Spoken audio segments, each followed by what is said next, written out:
would beat the odds of the game if they called the Incas an empire, wouldn't it? Yes, that would be very interesting if they were calling them an empire. That's true. It's true. That is. Yeah, you're probably not supposed to be messing up an empire. You're an empire yourself. Yeah. Yeah, but Whoops. we Oh, call yeah. them now the Inca empire. The stupid are very, very happy with us. So maybe I'll just Retreat. move this way. Run away! Run away. They're already coming for. Oh. Here. Yeah, that's the Spanish. They always get the better of the indigenous people because they have a bonus against fighting them actually. So especially in the early game, the Spanish are quite powerful and they get a lot of money into their looting of stealing the treasure of the this is of course the main thing. You know, cargo from the New World. I've now arrived. There's a colonist on the dock.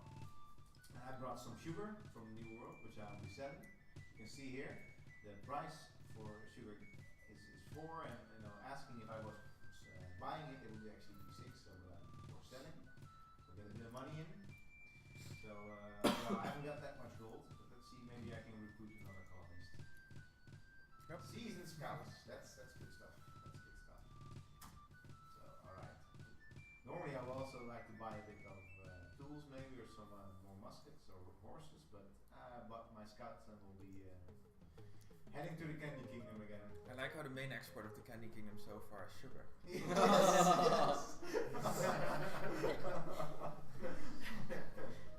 Nice. Maybe I should be moving to the.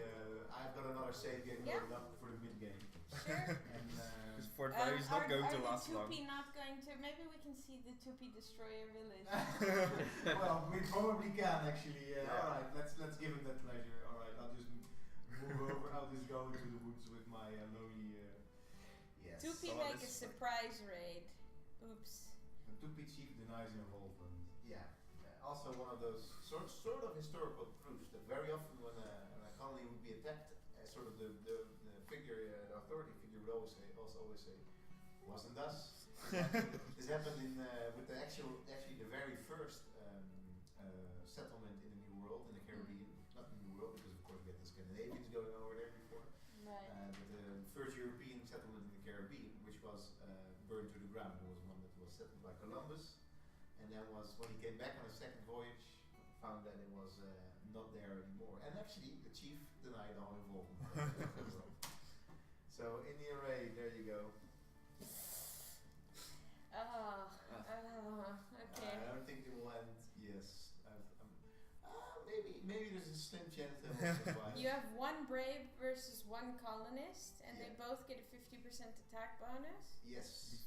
Roll the dice. All right, let's see what happens. Oh! Hey. I don't know how he did that, but Getreekt! How did you do that? I don't know. It's just mano a mano. Ow.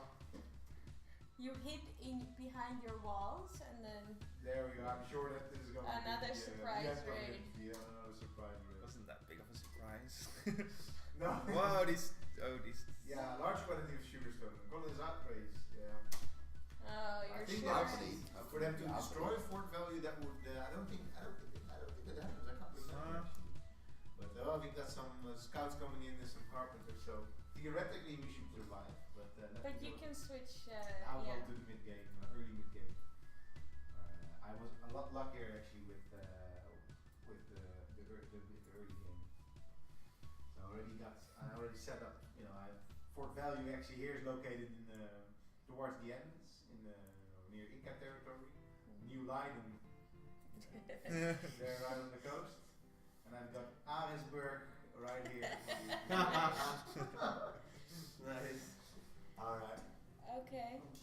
So one of the interesting things that I think is maybe you can talk a bit about while I play is this is of course top down, and you are really recreating history here, and of course your game in which you are playing through history, you're also making personal history there. So I thought that was really very interesting sort of switch in terms of gameplay, and of course sort of the whole colonial sentiment that's painfully obvious, I think. Alright, I'll just start playing and I'll let you talk and or enjoy. And feel free to plug your Kickstarter now and again because you don't know if new people. Oh yeah, are we have a Kickstarter. Please. Yes. We still need money. Please Wait, I will do the. back our Kickstarter. Yes. Yes, Herald, Kickstarter the things. game we demoed just before Colonization as a Kickstarter. Yeah. Yeah. I don't think Colonization has a Kickstarter. No, Not anymore. Colonization not anymore. Well, one of the things I think is interesting about colonization is so there was this other quote by a game reviewer who was reviewing the re-release, and he said the following: so a game about colonization that's entirely about controlling the settlers can either force the player to do horrific things or let him avoid doing it and whitewash some of human history. Either option is offensive. Yeah. So basically this reviewer is saying like there's no correct or proper way to play the game because either way you're going to make horrible decisions, which I think is very different from what Herald does because you really have some sort of choice there. Yeah. Agency. Yeah, and that's difficult in the sense it's tricky to display a history that isn't very nice in a game, but do it in a way that is still it's both, there's a sense you want to be realistic, but you also you don't want to sort of say this is good, what's happening here is good. So you want to give people a chance to experience something and play through something without saying, alright, we support this. So there's always this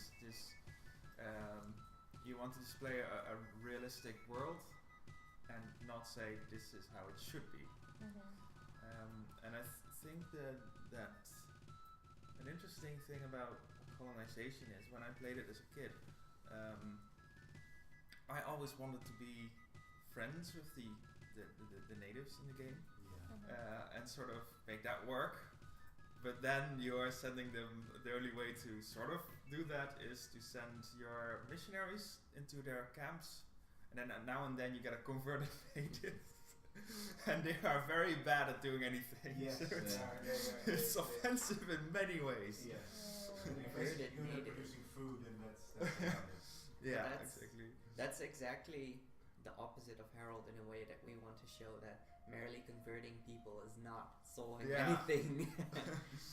Yeah, and I mean, in the end, what does exactly converting Mean. Yeah. mean? So you convert a native, so what does he become? So it's not like Age of Empires where he just changes his t-shirt and then he's red all of a sudden. So No. Converted to they become sort of Christianity? the Christianity, but they become sort of converted to being a settler as well. a I mean, being subject. a colonizer and Because being a that's colonizer. sort of the strange thing about the game is that if you look at it from this like these scary ideas that existed about sort of human evolution, right? Yeah. And how like white people were further evolved than all other people. Like it kind of plays into this game in the sense that these so-called natives don't build new cities or villages. Yeah. Like they don't have settling capacities. They don't have that kind of agency that you do as a colonial power. So you can sort of trade with them, but they don't trade within between each other. Like there's no. I mean they're placed in such a sort of lower range of activity that they don't that you really see this sort of difference in. Yeah, you can trade with them. It becomes quite important at the end of the game that you still have some people that you can trade with. But they don't intertrade, right? Oh, with them with No, each other? No. no. They're really there as a. They're like There's pawns. There's basically scenery. a game mechanic. Yeah. That's all they are. They're sort of a counterweight to your European neighbors and the European powers back home. Well, what's interesting is that even though might be because in the time it was made that it was harder to program an algorithm that also would calculate how they would intertrade with each other, but at the same time you could, like, if you want to be just to that sort of to do some justice to that dilemma, you could also say, why do we have to make it completely historically accurate? Why can you not play the 2P and colonize Europe in Yeah, I think that's about creating a very clear dialogue in storytelling. So that's what most games do, especially in Civilization or in these kind of ideas where it's always us versus them. And if we are going to win, then they have to be worse than us. We have to be better. So in Colonization, it's extremely clear that we, the European empires, are fighting against always inferior tribes or even nations, or however you want to call it. And that's one of the things that needs to be discussed within historical games, even if they are or they're not accurate. Like the fact that good and bad is not clear. Like it's not or me versus you. It's the setting. You cannot do much about that. Yeah.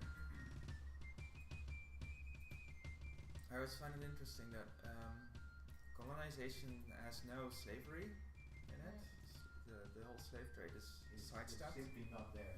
Yeah, they have the indentured servants and I sort of figure. Petty criminals. Yeah, those. That's as far as they'll go. Yeah. That's really the sort of the clean sort of approach that Sid Meier likes. Also, if you think about combat in any of the Civilization games, there's always those numbers against each other, and even if they start shooting at each other, there's never any blood or any nastiness going on. But that can come back to the comment about our kids are not going to go out colonizing.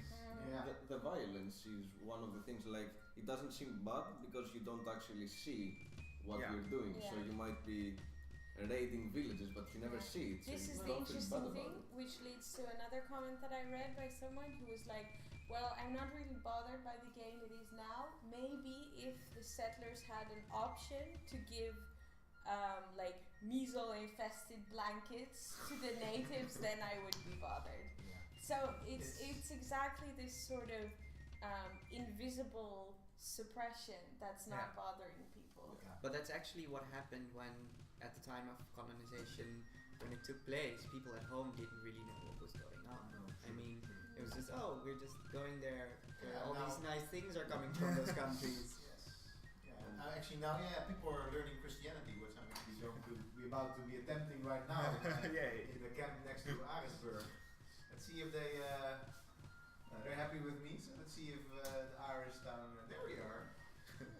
New religion with curiosity. So maybe we'll be getting some converts from that place sometime soon. I have to say, I'm really rolling with this game. Expert silver miners lined up at the dock for me, which is wonderful because Fort Value is going to actually yield a lot of silver. Well worth the. It's so good job on exporting all the riches from the You have to say that's the interesting thing. It really draws you in. I'm actually very, very happy that I can sort of steal all their silver. But that's also one of the things that I was discussing yesterday with Carol from 11-bit Studios, who made this War of Mine, and he was saying that it's very important that people don't know what's happening in the war, so the war is happening outside of close borders, and this is the same case. Like you don't care who your army colonizes and what they do there. You just get lumber and silver from Valley down. Yeah, and it's really interesting if you look at history. We did a lot of research for Herald, especially also into the 19th century, that people did have moral values. People knew what good was and what bad was. I mean, sometimes you forget that I think that sometimes people think that, well, back then everybody was evil and everybody was like killing each other and like, so it was okay back then because morals were different.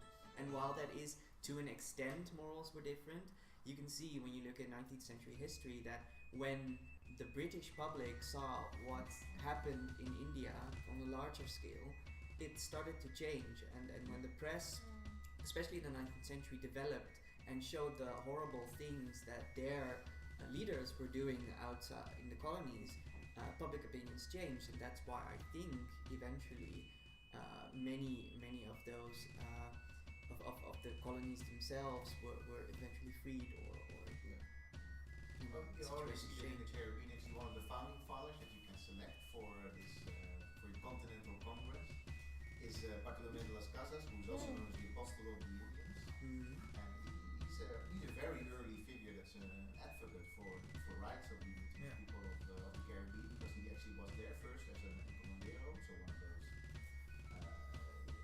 leaders, Spanish leaders that were there really oppressing and in many ways sort of supposedly protecting the native people, were actually also very much exploiting them.